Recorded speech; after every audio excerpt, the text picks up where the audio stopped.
Chris. Actually, let me say thank you to all of you for the last several weeks, and many of you have said, hey, what we're doing right now is actually really helpful for me, and all I asked us in week number 1 was, can you just kind of sit under it?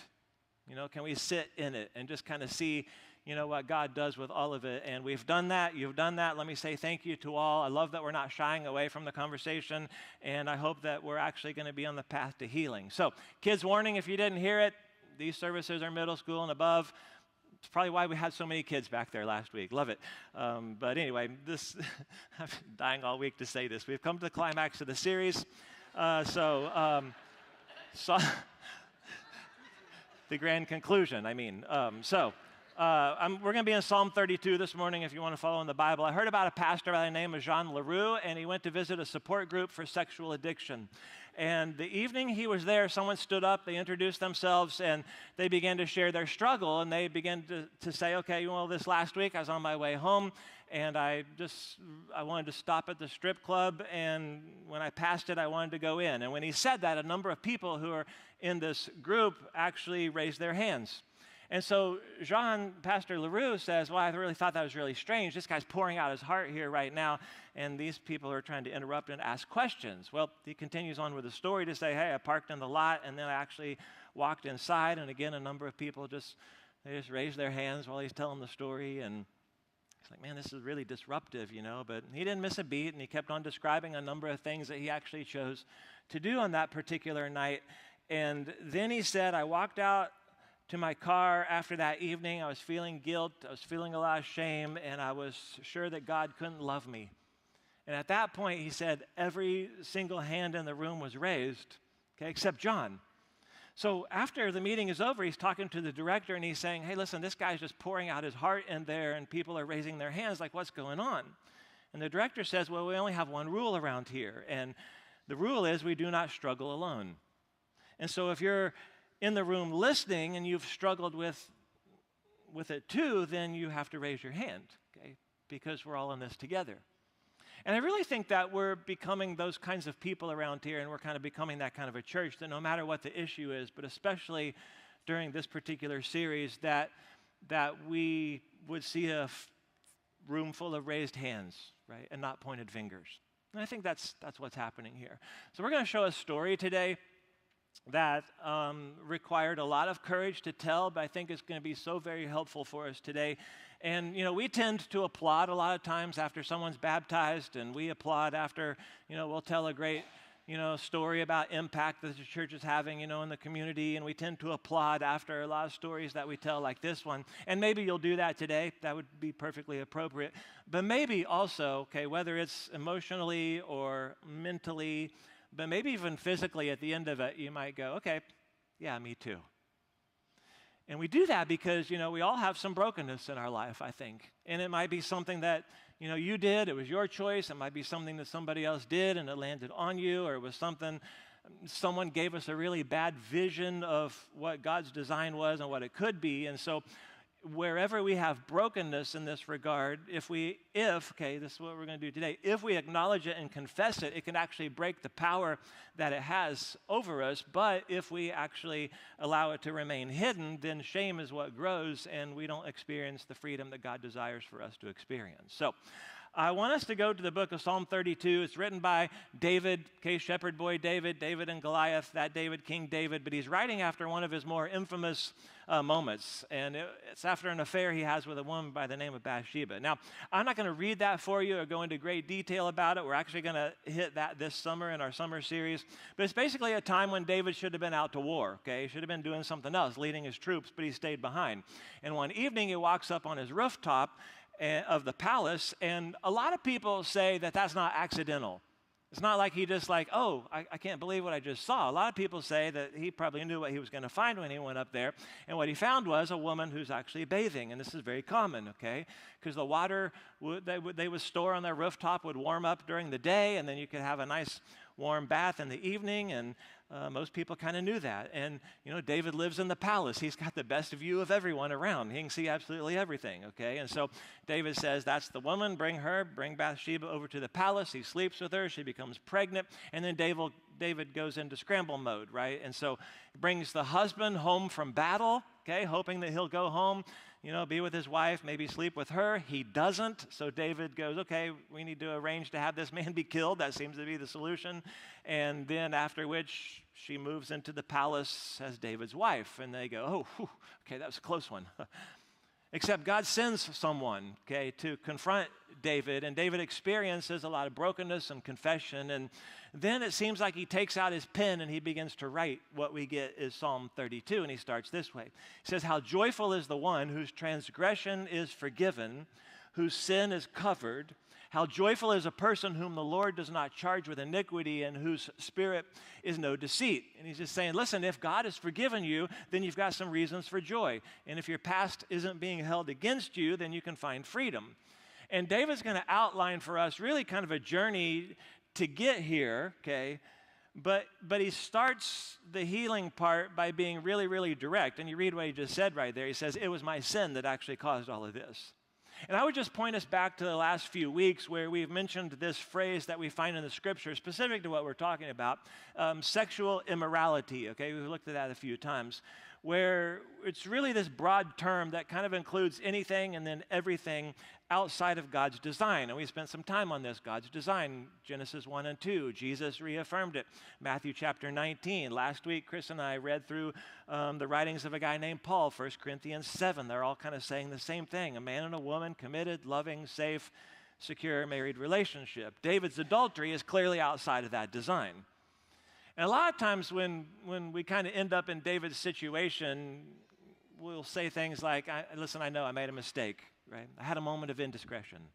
We minimize it, maybe rationalize it, and more often than not blame other people for what happened. David just owns it, right? He just says it right there, black and white. It was a sin, okay? And especially sexual sin, and we've said this as well, like there's really nothing like it, right? A sin that we commit against God, but it's also a sin against ourselves and other people. And so when we get to verse 3, David's going to walk us through how he did and didn't deal with it. And he says this in verse 3, okay? He didn't do well with it. He says, I kept it silent, and my bones became brittle from groaning all day long. For day and night your hand was heavy on me, and my strength was drained as in the summer's heat. And so you see the first thing he did was cover and hide. It's the first thing he did, cover and hide. And I think his plan was that we would probably not be talking about it today. I think that was probably his plan, okay? It's as if he was, trying to keep it a secret, and you can just kind of see how deeply it's affecting him mentally, emotionally, physically, spiritually. Because, right, when sin is not admitted, okay, and dealt with, it just because we watched it recently, it reminds me of a scene from Fight Club where you're the one just punching yourself in the face, okay? That's what he's describing here. And we learned this and we heard this and we feel like it's best, a lot of us in our life, to say, okay, if you struggle with something or, you have a sin, then just keep it a secret and don't let people know. And I don't know if any of you raised a middle school boy, but he didn't like to shower, but he sure loved to cover himself with Axe body spray. That's what we're talking about right here. All this covering and hiding, and it had an effect on him, okay? And I want to show you where that, it's going to feel like we're going to go sideways, but I want to show you where this tendency comes from to kind of cover and hide stuff. Because you have to go back to the very beginning, okay, where you got God who created Adam and Eve. Everything actually began so well. It was actually really perfect. And that's because you and I were actually created to be loved and to be known by God, okay, so that we can freely love him, and then we can actually know and love each other. And I'll just walk you through this real quickly. Genesis 2:25 describes this. So the man and the wife were both naked, but they felt no shame. And so you just imagine this, right? They walked around completely exposed, literally and figuratively, no concerns about what, they thought or how they felt or anything that they had done or were doing, and there's no judgment from anyone in that moment. And so they're fully exposed and known without the need to cover and hide and protect. Because in the beginning, okay, there's absolutely no shame, which means, I want you to keep this in mind going forward, it means that shame is an intruder. And so God gave them one instruction, right? Hey, eat whatever you want around here, just accept that one. There's one tree right over there, that one right there, because if you do that, you're going to die, And I think that's physically, but that's spiritually and relationally. Jump down to chapter 3, verse 6. So Eve saw that the tree was beautiful. The fruit looked delicious. She wanted the wisdom it would give her, right? So she bought the age-old lie that maybe this knowledge or this person or this experience will give me something I'm missing or what I'm looking for. So she took some of the fruit, she ate it, she gave some to her husband who was with her. He ate it too. At that moment, their eyes were opened. They suddenly felt shame at their nakedness. They sewed fig leaves together to cover themselves. Okay, Eve is deceived. She hands it to Adam, who's standing there, and he does the same thing. Reminds me of a satirical, keep that in mind, article. I'd seen it a while back. Here's the image on the front. It's from a publication called the Babylon Bee. Study finds 100% of men would eat any fruit given to them by a naked woman. Okay. Now, they also conducted a study showing that 100% of women can be tricked by a talking snake. So nobody's off the hook here. So, and then it just kind of all falls apart from that point, okay? I mean, we're only 7 verses removed from there was no shame till we come to, okay, they felt shame. And suddenly their eyes were opened and things didn't feel right, and it's all new to them, okay? And it's uncomfortable. So let's grab whatever we can find here and cover ourselves. That's the reaction, okay? In verse 8, the cool of the evening, the breezes are blowing. The man and his wife heard God walking in the garden, so they hid from the Lord among the trees. And then God called to the man, "Where are you?" And he replied, "Well, I heard you walking in the garden, so I hid. I was afraid because I was naked." And so you see what's happening. Rather than actually turning to God, they actually covered themselves with leaves, and then they hid. And that's what David describes. That's what you and I tend to do as well. Shame always forces us to cover and to hide from God, but also from each other. And so when God comes around asking, "Hey, what happened here, y'all?" Jump down to 12. The man replied, "It was the woman that you gave me the fruit, and I ate it." And then God said, "Okay, what happened over here to you, to the woman?" "Well, the serpent deceived me, and that's why I ate it." So you see what's happened, right? Adam actually passes the blame and says, "It's the woman, let's not forget, okay, God, you're the one who gave her to me, so it's really your fault." Eve says, "Yeah, well, it was the serpent." They're very tricky, and instead of Adam jumping in and saying, "I really don't know what happened. I should have stepped in. I should have intervened. I knew what we were doing was wrong and I froze," right? Or Eve just simply getting honest and saying, "Yeah, I knew that wasn't right, but I was looking for, or I thought it would bring me," or whatever. The result of covering and hiding is that there's distance now between them and God, and it starts to cause a separation between themselves. It's important, I think, to understand the difference between guilt and shame, by the way, okay? Guilt can actually be a very positive thing in our life, right? You do something wrong, you kind of get that uneasy feeling, you know it was wrong. Guilt is there to let you know that something is wrong and you need to make a change, right? Maybe at some point in the last few weeks that we're sitting here listening or letting the scriptures do their work, right? Maybe we go, "Okay, I feel some conviction." That's okay, all right? It's there to cause you to make a course correction. Guilt, don't miss this, guilt actually becomes harmful when, rather than choosing to make the correction or come clean, we actually choose to cover and hide. That's shame.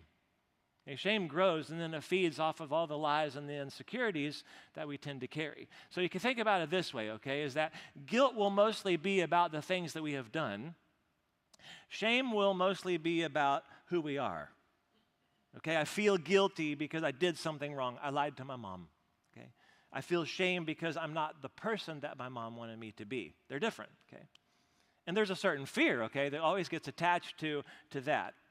And Brene Brown, who maybe you've heard a TED Talk, I'd say go look one up. She's a researcher at the University of Houston. She spent 10 years actually studying vulnerability, authenticity, and shame. Here's what she says. Shame is really easily understood as the fear of disconnection.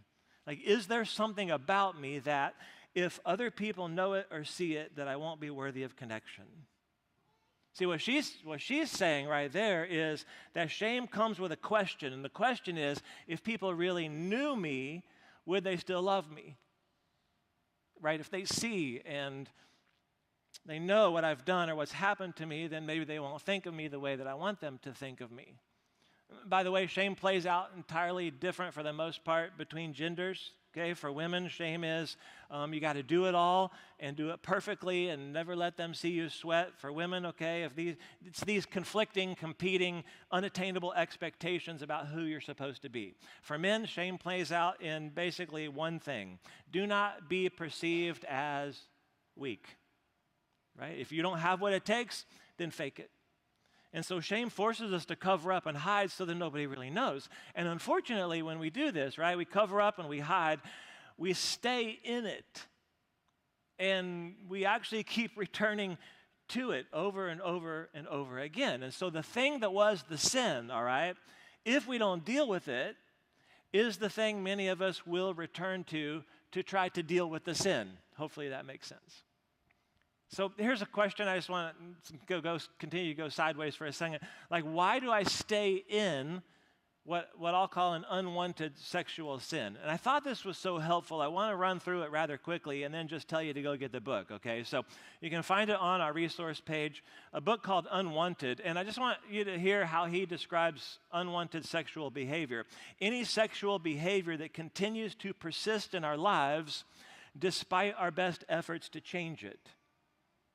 And I'll show you a cover of the book because I think a lot of us might read the title and think we might think, okay, unwanted, like that's how other people are going to view me after some of my experiences, and that's not it at all. It really is unwanted in the sense of looking at the why that can exist behind some of the things we choose. Okay, we don't want this to persist, so why are we here? Okay, because specifically sexual behaviors don't just happen out of thin air. So what the author shares are 6 core experiences of unwanted sexual behavior. I'll hit them real quickly. Go read the book. He says, number 1, deprivation. Like, it would seem to us that sexuality is really about self-indulgence, but beneath the surface, the roots are really deprivation. And I'll say it this way: what we have perceived when it comes to unmet needs. So we will either believe that our needs aren't important, or we'll feel that we need to be secretive to actually get our needs met, and then we're incredibly susceptible to an unwanted sexual behavior. Or escape, okay? Like, we're looking to, this is probably a big one for a lot of us, we're looking to escape reality, right? It can be because of a failure, or I have a lack of motivation or anxiety. Let me just disconnect from reality for a minute. And men in particular resort to hiding and blaming as a way to avoid changing, okay? Seduction, they get more fun. We're prone to create these storylines, okay? Like a film director. And either it's from our sexual history or our desires. And so the fantasy, I guess you would say, to pursue an affair is not a random event. Okay, what drives that may indicate a place that's in desperate need of healing. For instance, I'll just throw this out to you. 43% of men who have pursued or fantasized about infidelity experienced a childhood sexual abuse, suffer from depression, or carry deep shame. Okay, and 22% of women who have pursued or fantasized about infidelity, it's perceived unmet needs, carry shame, experienced a childhood sexual abuse. There's an origin story, so to speak. Or futility, okay? Futility is, listen, the greater a man's futility, by the way, the more likely he is to use and increase his use of pornography. So if you feel the work that you do is meaningless, right? Or you're looking back on your life and you see failure, or you're just like, man, that's not motivated right now. Pornography is not an isolated struggle, okay? It's a symptom of a much larger issue of futility. Okay, the appeal of pornography, I know we've talked a lot about it the last few weeks. That wasn't my plan when I began. I just have learned it's a really much bigger problem. But the appeal of pornography is precisely because it allows futility to disappear, right? If you lack purpose and you lack some motivation, very little is required of you, right? It's why we're, for the most part, all of us drawn to watching other people, right? Just people watching, or pornography or sports or documentaries, right? Nothing's required except consumption. I'm watching hockey playoffs right now. No physical commitment is needed from me, right? I just sit on the couch, I scroll social media with a cerveza. I don't do anything. So the last two I'll just merge together, lust and anger, 5 and 6 if you're counting, but they go hand in hand. And typically someone who struggles with lust is also battling unaddressed anger. Okay, when it comes to lust, and we spent a lot of time on this a couple of weeks ago, but lust is just kind of like the strike of the match. It just kind of gets things going. And it needs anger to really start a wildfire. Like if you want to find out why you're compelled to pursue sexual behavior, like if you're like, oh, I'm going to do the really hard work here, okay? Why am I compelled to pursue sexual behavior? Then figure out what makes you so angry. Right? Men who want to have power over women have the highest levels of shame, lack significant purpose, and had a dad who was overwhelmingly strict. And so now this gives me an area of dominance in the middle of a life that I can't control. Interestingly enough, right, women actually seek out more aggressive, violent, degrading forms of pornography than men. And here's what you'll find, and it's fascinating, but men tend to pursue pornography to find power over their shame, okay? And women tend to pursue violent pornography to repeat their shame and harm. Here's what you got to know, is that shame grows and it feeds off of the lies and the insecurities that we actually carry. It causes us to hide and then to cover. Here's how it played out in David's life, okay? There's something he's keeping a secret that was affecting him physically, emotionally, spiritually. Finally, you get to verse 5, he says, okay, then I acknowledged all of that. I acknowledged my sin to you. He's talking to God. I did not conceal my iniquity. Okay, so I decided to come clean with God, who already knows, by the way.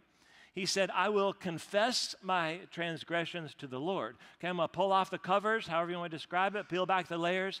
He's going to move from covering and hiding and bring it into the open. Number 2, right? Confess and uncover. He makes that move. And I would just say, like, the thing that maybe over the last couple of weeks, but right now in the moment, the thing that actually rises up in you right now when you think about this, like your deepest fears really are likely connected to your deepest shame. Like it's growing underneath, okay, in your life, and it makes us feel like we're suffocating, and the thing that we promised we would never tell anyone. Listen, you break the hold of shame and fear by identifying it and actually confessing it. You know, some of us don't even realize probably the shame we have because it's been hiding for so long. And maybe the fastest way to figure out, kind of start to test the waters on that, where you have shame, is to answer, what have I done that I hope nobody ever finds out about? And what did someone do to me that I'm afraid for anyone to know? Those are deep questions, and you got some work to do if you're willing, but let me just add these 2 things under confess and uncover. If your shame is the result of something that you have done, then you need to confess it before God. You say, well, what do you mean, confess it? Well, all sin is the result of me doing my thing, right, instead of God's thing. God says, all right, this, and I go, no, thank you, I'm going to go for that. And as long as we're hiding and covering, it keeps us from the relationships that we were created for, with God and then also with each other. I mean, the way it plays out with other people is, and you know, a lot of times our sin comes out sideways, really, as frustration or anger towards other people or withdrawing from other people. So you might get help identifying it if you're avoiding certain people in your life, right? Or critical of people, or you find yourself being self-righteous about something. So that's kind of one thing. The other thing is there are certainly others of us who have deep shame in our lives that's not the result of something we have necessarily done. It's something that was done to us. I just want to tell you the path forward, I believe, is the same for all of us, okay? An author and a priest by the name of Brennan Manning struggled through his own issues, primarily with alcoholism. But he wrote a final book before he passed away a few years back. And I'll just show you the quote that's stood with me for years. He says, my experience has shown me that I all too often tend to deny that which lies behind, but as I still believe, that which is denied cannot be healed. So let me just put this into a phrase that I'm pretty sure I've used before in other things we've talked about, but it might give you some really, like a good handle, something you can remember to walk out of here with today, and here it is, that there's no healing in hiding. Okay, there's no healing in hiding. As long as we continue to hide and actually cover, whether our sin, okay, or the shame caused by others, we're never going to be able to move on towards healing and freedom, because God cannot transform the person that you're pretending to be. There's got to be an honest version of ourselves here. So we're going to have to be honest with God about it. And it's time for a lot of us just to admit the pain that we carry. It's time for us to probably admit the turmoil that it's been causing in our life, or to admit the damage that we've done or the people that we've hurt. Some of us have actually never actually gone through the process of confession, actually asking God for his forgiveness. And a lot of times with sexual sin, I think we just end up saying, well, that's something that happened a long time ago. Or, everything's actually turned out okay in the end. And what's the point of going back now? Well, the point of going back now is, without confession and uncovering, we don't allow God to forgive us and put us on a path towards healing. So David finds the courage, to come clean before God, stop trying to hide and confess. And you see the rest of what I cut out of verse 5. He just finishes the sentence. He says, and you forgave the guilt of my sin. Okay, so he's walked us through the progression. Okay, I initially was hiding and covering. I moved to confessing and uncovering, and now he says, all right, find forgiveness and freedom. And a number of times David talks about God's forgiveness in this short section. If we go back to where we began, verse 1 and 2, he says, how joyful is the one whose transgression is forgiven, whose sin is covered. He's talking about the idea of lifting a heavy burden and someone else carrying it away. Listen, you don't got this one, so give it up, right? Your sin is covered, meaning it's completely removed from sight. It's not a check mark out to the side of it. It's not a line through. It's completely deleted, And then he says, how joyful is a person whom the Lord does not charge with iniquity, whose spirit is no deceit. You're not charged, meaning it's actually not counted, or it's not any longer going to be held against you. And what a cool call that is, if you've ever gotten it. Hardly ever happens, but hey, just wanted you to know that you owe a lot, but we won't be collecting. Anybody ever got that call before? Listen, that is the call from God on your life, Hey, you owe so much right now, but we're going to let you off the hook. We're not going to be collecting anything, And in verse 5, he just said, and you forgave the guilt of my sin. I really want you to pay attention to this, right? God forgives the sin, but he also forgives the guilt of the sin.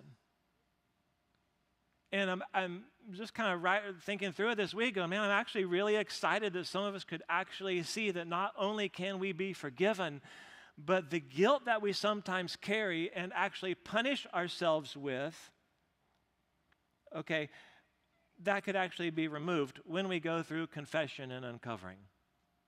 So some of us heard, whether a long time ago and for a long time or just recently, that Jesus paid for our sins. Yes, I got it. I'm all in on that, right? Somehow and in some way, though, after that point, I'm going to be on a payment plan afterwards to deal with my sins, right? Yes, Jesus gave me that. It's like we got a one-time clean bill of health, And then we were even baptized, right? But after that, somehow we picked up this idea, that it's up to us to do the rest. It doesn't work that way. Listen, the mending and the fixing and the healing, it's never up to you. It's never up to me. What's up to you and me is to bring that into the light. It's actually to uncover it, to be honest about it. That's up to me. But the work of forgiveness and transformation and restoration can only be done by God. So I want you to listen to this story, of some very much loved people from our church. And I'll come back and we'll finish this up. Check this out. Hi, I'm Kevin. This is my wife, Heidi, and this is our story. December 1st, 2022, we were laying in bed, looking at Kevin's phone, and we had been talking about taking our teenage kids on a missions trip. And so I had sent Kevin a link to a site concerning some foreign missions trip. And we were looking at his phone and talking about it, and throughout the conversation, somehow the phone ended up in my hand, and I minimized the tab while we were talking and swiped away, and there was revealed to me some pornography. The guilt and the shame was horrific. I didn't handle it well. I felt like in that moment I didn't know who I was married to, And I just said, leave, you have to leave now. My reaction was really profound. Like, I did not have grace for Kevin at the moment of discovery, and I was confused, angry. It was a very low point in my life, and why that experience, I think, was so profound, or why I know it was so profound, is because when we were first married,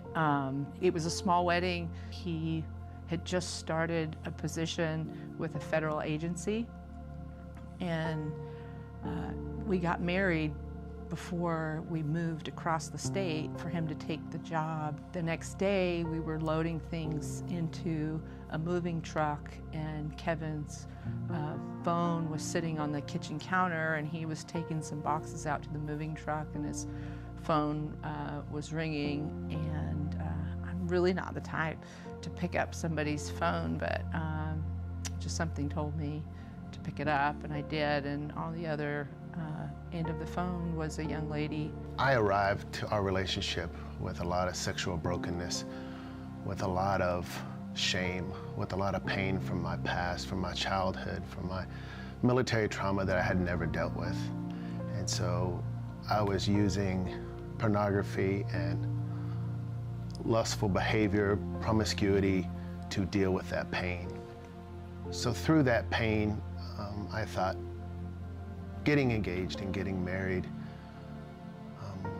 would heal my problems, my addiction, my lustful nature, and my interaction with women. It did not. And so at a bar one night, I met a lady and proceeded to be physical with her for the next few months, again, while Heidi and I were engaged.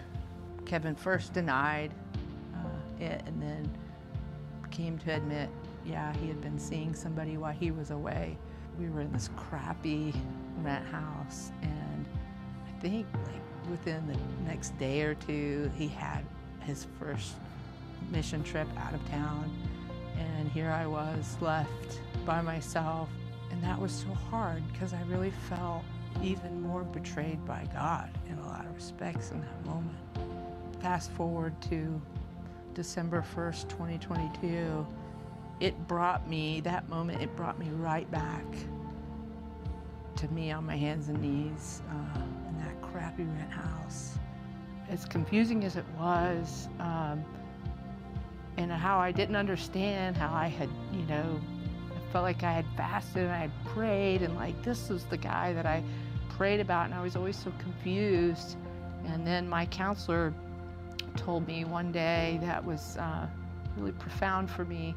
She said, Heidi, you did all that. Don't you think God had the power to stop it from happening, from stopping you from getting married, from revealing, don't you think God had the power to reveal it prior to you saying I do? And I said, yeah, of course. And she was like, maybe think about this as the journey that God has you on for a reason. And that was so freeing. My relationship with Jesus is completely transformed. And he's so present. And it's healing me at a different level. So after discovery and the months and years that followed, I knew I couldn't white knuckle this addiction, and I knew I had to find the root. And through lots of counseling and lots of groups, I found out that childhood trauma, military trauma, and a traumatic vehicle accident that I was in 2018, I had to come to grips and heal from those and release the shame that was consuming me from those instances. And then I could move forward in my recovery. And the way I see it, what I call it, is chasing after Jesus every day, making him the focus of everything I do. I feel like I've learned so much about this addiction through this trying time. And I look forward to sharing my story and helping others with their struggles in this area. And so, yeah, all those years of lying to you, my fear was you would leave me. But the truth is, getting it into the light only brought us closer.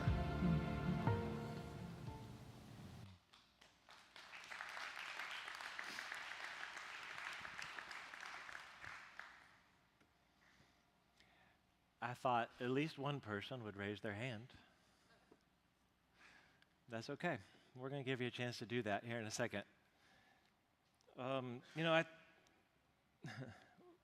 Right now, some of you need a group where it's safe to talk about these kinds of things and to sit with some other people who have been through it and that you can trust and learn from and be accountable to. Kevin and Heidi are actually going to start a group called Sexual Integrity 101. So if you're like, hey, I'm struggling with unwanted sexual behavior, it could be pornography, it could be anything. You could be a man, you can be a woman. They're each leading a separate group.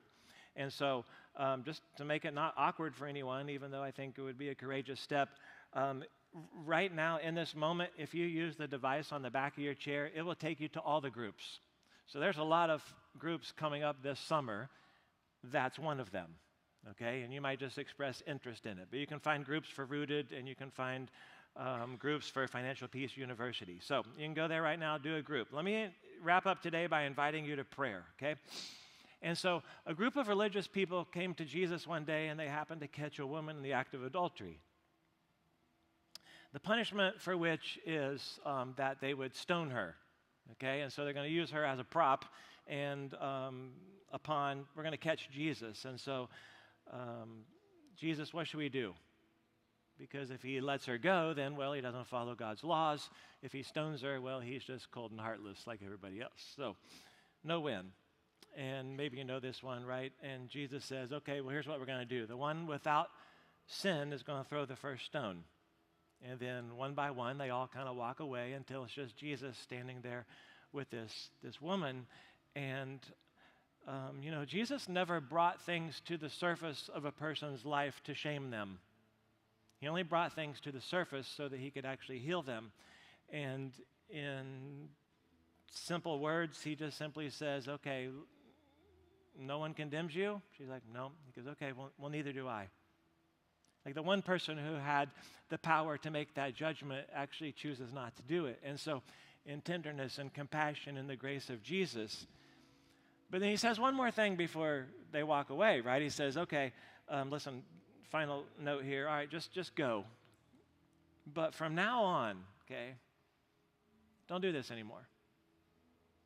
You're free to go. Just don't do this sin anymore. In other words, I love you and I forgive you, but you got to make a change. And so go, sin no more, or go and confess, or go find an accountable friend, go and join a group, go see a counselor, go make a change, right? Go ask God to actually transform you. And so shame is the thing that tells us that the story is over, like that you're over. And grace and Jesus is the one who steps in to say, okay, it's actually not finished yet, and I'm not going to give up on you. And so your worth today is actually really not established by what you do or what's been done to you, that your worth today is based on what Jesus has done for you. Now, I just want us to step into that today, and I want to invite you to prayer, okay? So I want to ask you to stand right now, and we're going to finish with worship today.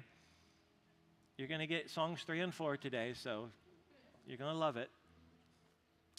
But I actually literally want to invite you today that if you need to confess something and start the healing journey, if you just need someone to put a hand on your shoulder and say, hey, it wasn't your fault. I don't know what your story is. I literally want to invite you to come down front today where people are going to be here in the next few moments to pray for you. Right? So what actually needs to be healed in your life? I mean, you could ignore it if you want to. You could say that you're the one special person out of all of us that it doesn't affect. You could numb it with something. You can point the finger to other people and what they're doing. But like, what is the thing that you keep dragging around into this moment that you're letting affect all of your relationships that I believe is causing conflict for you and ultimately creating a distance with God. I'm just going to ask you to come down and ask someone to pray with you about it today. I'm going to pray for you, and then let's just respond with worship and celebrate. So, Lord, today we say thank you for your grace. We thank you for your mercy. God, we thank you for the forgiveness that you do indeed offer to us when we confess and bring things into the light. So, God, today I pray that you'll give us the confidence to know that on the other side of our courageous step, you're there waiting for us with mercy and grace. God, your desire for us is not pain, it's not shame. God, your desire is not even that we live with guilt. God, your desire is that we walk into freedom and healing. And that's my prayer for us today, and we pray these things in your name. Amen.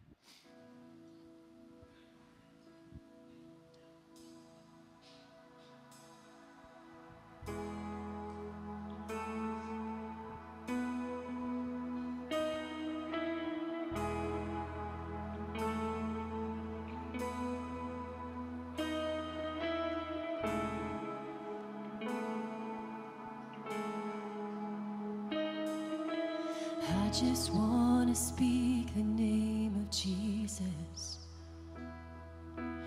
over every heart and every mind,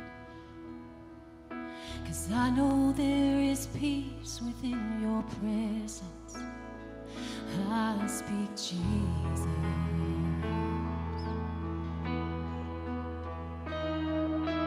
I just want to speak the name of Jesus till every dark addiction starts to break, declaring there is hope and there is freedom. I speak Jesus. Your name is power, your name is healing, your name is life. Break every stronghold, shine through the shadows, burn like a fire.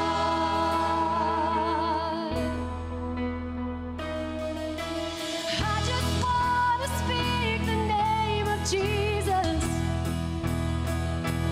over fear and all anxiety, to every soul held captive by depression. I speak Jesus. Your name is power, your name is healing, your name is life. Yes, it is. Break every stronghold, shine through the shadows, burn like a fire. Your name is power, your name is healing, your name is life. Break every stronghold, shine through the shadows, burn like fire. Shout Jesus from the mountains, and Jesus in the streets. Come on. And Jesus in the darkness over every enemy. Jesus for my family, I'll speak the holy name, Jesus. Oh, shout Jesus from the mountain, and Jesus in the streets, and Jesus in the darkness over every enemy, and Jesus for my family, I'll speak the holy name, Jesus. Your name is power,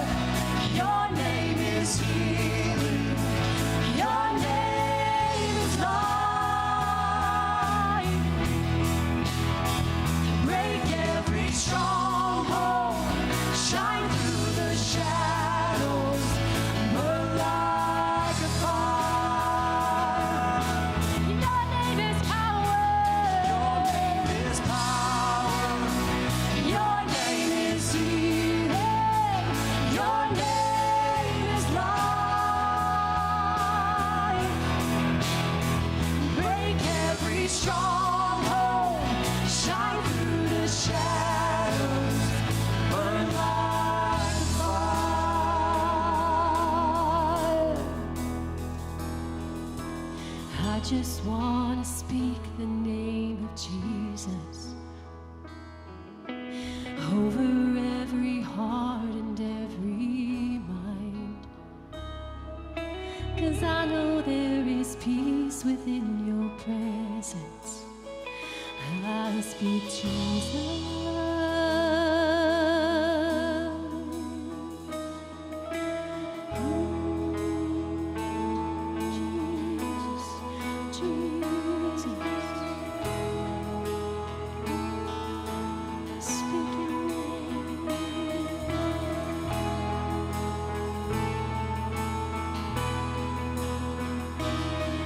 Shout Jesus from the mountains, and Jesus in the streets, and Jesus in the darkness over every enemy, and Jesus for my family. I'll scream the whole Jesus.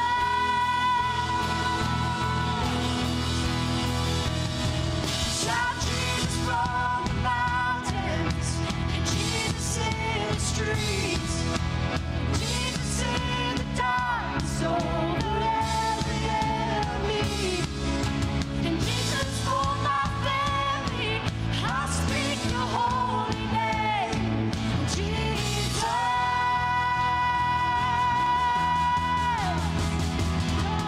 Shout Jesus from the mountains, Jesus in the streets, Jesus in the darkness over every enemy, and Jesus for my family. I'll speak your holy name, Jesus.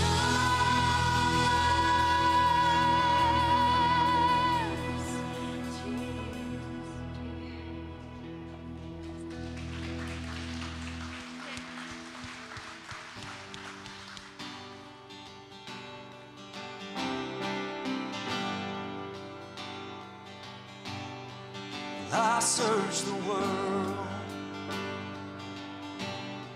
but it couldn't fill me. Man's empty praise and treasures of faith are never enough. Then you came along and put me back together. Every desire is now satisfied here in your love.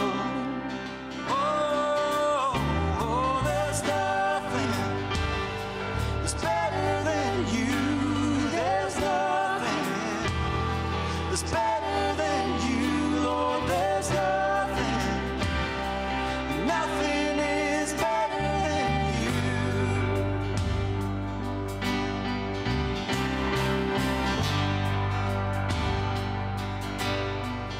I'm not afraid to show you my weakness, my failures and flaws.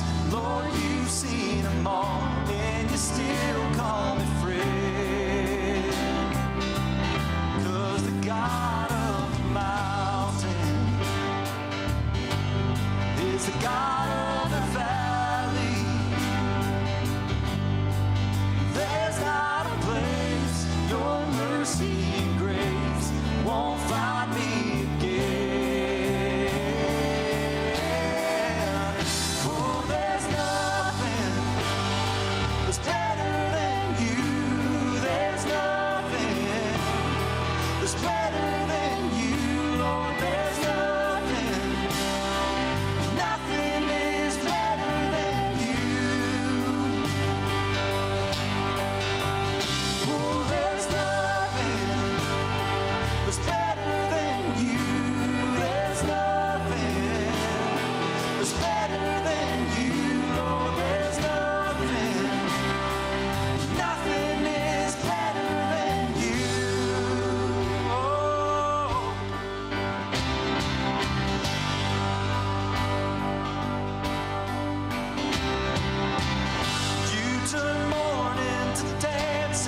turn seas into highways.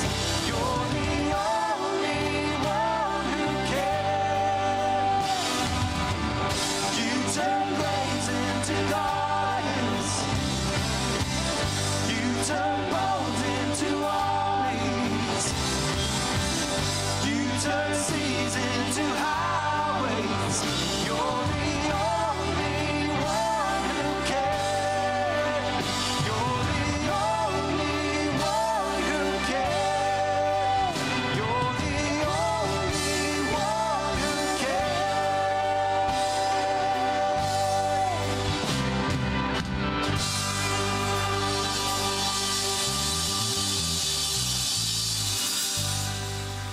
Thank you so much for joining us today. Over this series, I would say, for me, it's been the most feedback that I've received from people. And one of the biggest comments is this is just unprecedented, that our church would stand up and talk about this topic, because so many of us grew up in homes where it wasn't talked about, but certainly not talked about in church. And our prayer is that every single person walks out of here walking in the light. Don't live in the darkness. As Kevin and Heidi shared, when you put it in the light, when you share it in the light and you take it to Jesus, your life can change, your relationships can change, but most importantly, your relationship with Jesus will change exponentially. So we know that this is hard. It doesn't end today, and that's why we want you to join us. You can still come up for prayer. If you have questions about some next steps you can take, we're here. You can always reach the staff during the week, so don't be afraid to reach out. Walk in the light. On a lighter note, next week we have Next Gen Takeover. And what that is Christ Kids and Chaos are going to take over. They're going to take over the service. They're going to be out serving. They're going to be everywhere, and it's going to be so exciting. If you don't serve with kids or in Chaos, let me tell you, they are on fire. This next generation is curious. They want to know Jesus. They want to know what it means, and they want to go out and they want to spread the word. So you don't want to miss out on that next week. Coming up, we have Connect Camps, which is going to be our camp here for elementary students, and happens the week of June 9th through the 13th. And if you haven't heard us talk about it before, they are pretty amazing. They're going to bring their whole staff here, but we have a job to do, and that is to support them as they are leading that camp for our kids. So you got a green card when you walked in, and on it's a QR code, and that is to sign up to serve. To sign up to serve with Connect Camps, you won't regret it, and it can be just about anything. An hour a week, it could be every day that week, it could be just anything you can just imagine that you could give towards camp that week.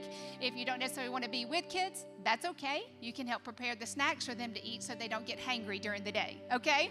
So take a step, come serve with us that week. It's really cool to be a part of it, and we hope you have a fantastic week, and we'll see you next week.